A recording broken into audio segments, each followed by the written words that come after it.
Sa pagbabapping ng pintura at top coat clear ay may dalawang klase tayo ng pamamaraan. Dito ay pwede tayong gumamit ng manual o kamay lamang at pwede rin tayong gumamit ng machine, ng bapping machine. Ang una nating gagawin dito ay lilihain lang natin ito ng liham pino. Ayan, 2,000 grit. Pares lang naman ang proseso. Babasahin lang natin ng tubig, then papasadaan natin ito ng lihang 2,000 grit. Dito, kapag tayo ay nagliliha, ingat lang tayo, lalo na dun sa mga kanto. Ayan, katulad niyan, dahil kapag ulit-ulit natin itong napapasadaan ng liha, posibleng ito ay magasgas at lumabas yung pinakakulay niya. Ang purpose ng pagliliha ay upang tanggalin, no, kung sakaling yung finish niya ay merong mga pinholes o yung butas-butas, merong orange peel o yung katulad ng balat suha na tinatawag, at kung may mga butlig o magaspang na portion. Dito ay papantayin natin sa pamamagitan ng lihang 2,000 grit yung top coat clear. Then kapag napantay na po natin at sigurado na tayo na wala na yung mga pinholes, yung orange peel o yung mga butlig, susundan naman natin ito ng lihang 2,000 grit na gamit na. Or kung wala tayong liha na 2,000 grit na gamit na, pwede nyong pagharapin yung grit niya, then pagkiskisin nyo para mawala po yung pinakagaspa ng liha.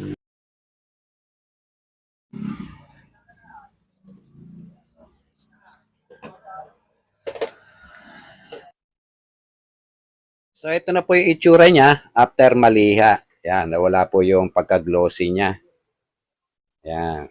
Talagang pati yung mga pinholes niyan o yung mga bootleg ay nasagad din po, no?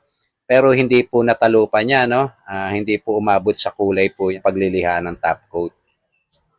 Kasi pagka yan umabot sa pintura, hindi po magiging pantay pag ito po ay atin ng binapping. So sa pagbabapping ay gagamit po nitong rubbing compound, no? Ito ang brand nitong ginagamit ko ay yan, Z3 Cream. Yan, Z3 Cream. Yan, Zone Black. Zone Black. So maraming iba't ibang klase ng rubbing compound. So dito po ay gagamit po ako ng cotton. Ayan, or bulak. Ayan, piraso lang po tayo, no?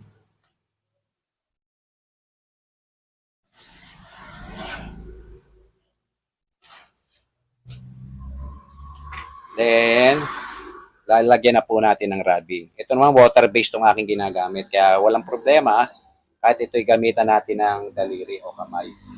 So, ilandan lang natin. No?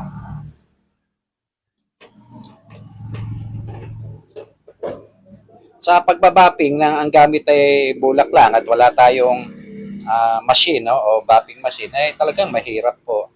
Tsatsagaan lang po natin. So, ang gagawin lang po natin, yan, rarab lang po natin, ganyan, ang paikot po, no? Na may diin po.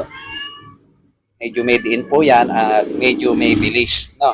Hindi po obra yung mabagal po ang ikot na magaang lang po. Kailangang nakapress po siya na mabilis po yung ating pagrarab.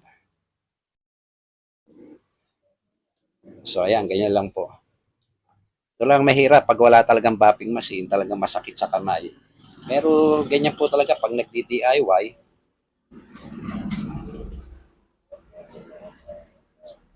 balik-balik lang po gagawin natin dyan.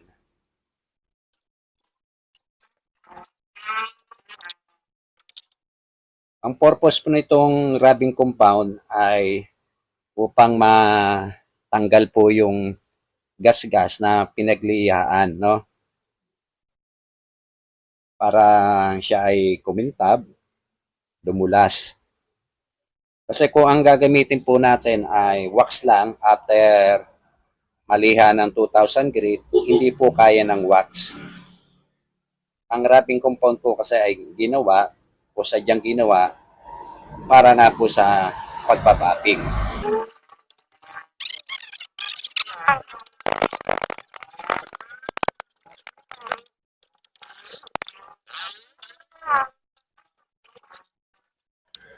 So kung mapapansin nyo, ang laki na ikinintab.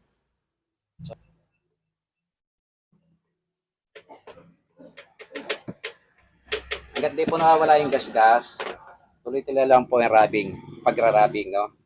O yung pagbabapping na gamit ay rubbing compound.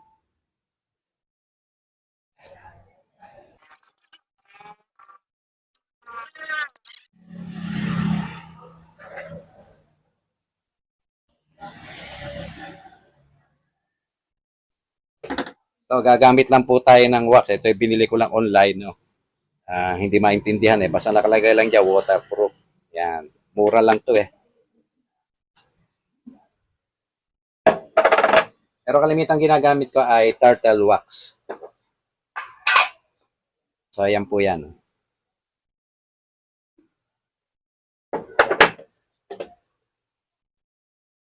Ang purpose naman ng wax ay pang pa-shine.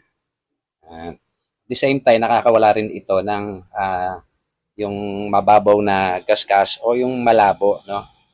Pero hindi kaya nito yung trabaho ng wrapping compound. Ayan. So ayan, pupunasan ko na po siya ng cotton na basahan after malagyan po ng wax. Kapag wala po tayong bapping machine ay talagang sadyang napakahirap po, no, na mag-bapping, lalo't malaki yung ating ibabapping. Pero yan, konting tiyaga lang talaga, no? Kailangan hindi po tayo mainipin.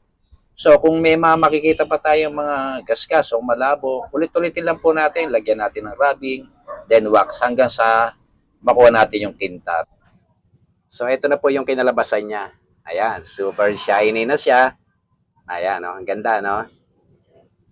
Ang ipapakita ko naman sa inyo ay ang paggamit ng bapping machine.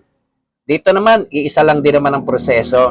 Yung wala kang bapping machine, gumamit ka ng manual, parehas din ang proseso. Katulad yan, ayan, ay naliha ko na rin ng 2,000 grit.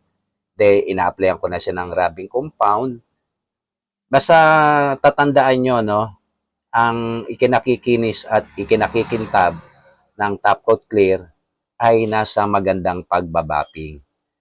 Kapag ang pagbabapping natin ay hindi naman natanggal yung labo ng pintura o yung mga gasgas, kahit anong apply natin ito ng wax, ay hindi pa rin ito kikintab.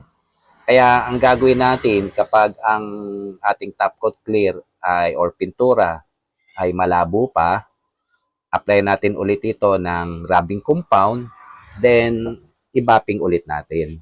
Ayan, katulad ng ginagawa ko, yan, hindi naman kagad na mawawala kagad yung mga gasgas niyan kahit gamitan natin ito ng bapping machine. So, ulit-ulitan din natin yung paglalagay ng rubbing compound. Then, kapag okay na at sa tingin niyo wala na yung mga malalabong portion, ibig sabihin noon na wala na yung mga gasgas na pinagdaanan ng liha, pwede natin itong applyan ng wax. Sa wax, meron tayong iba't ibang magagamit na klase ng brand. Pero kalimitang ginagamit ko ay turtle wax. So, okay rin naman. Pero ngayon, sa dami na nang lumalabas ngayon, marami na tayong mapagpipilian. So, ayan. Muli po, no, ang ikinagaganda ay kinakikintab ng ating top coat clear o pintura ay nasa tamang pagbabapi. Maging gumamit man tayo ng kamay, na ginamitan lang ng cotton o ng basahan, at gumamit man tayo ng bapping machine.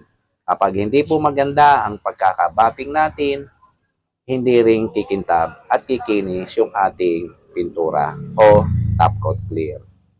Kapag tayo ay nag-apply ng wax, patuyuin lang natin ng mga 3 to 5 minutes bago natin pasadaan ito ng cotton na basahan. Then, ulit-ulitin lang natin, no? Ganun lagi ang procedure. Kapag hindi pa nakuha yung gusto mong kintab, ay ulit-ulitin lang natin ang pag-a-apply ng rubbing compound at wax.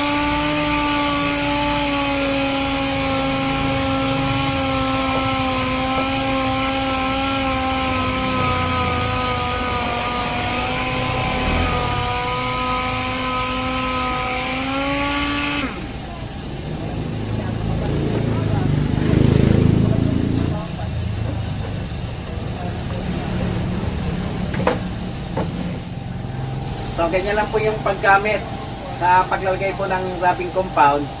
Ulit-ulitin na lang po natin ang paglalagay hanggat hindi po nawawala yung gaseous na pinagdaanan po ng sandpaper o lihang 2000 grit. Ganon din po yung paglalagay ng wax. Ulit-ulitin din lang po natin hanggang talagang maging smooth na, wala nang gas-gas at super kintab na.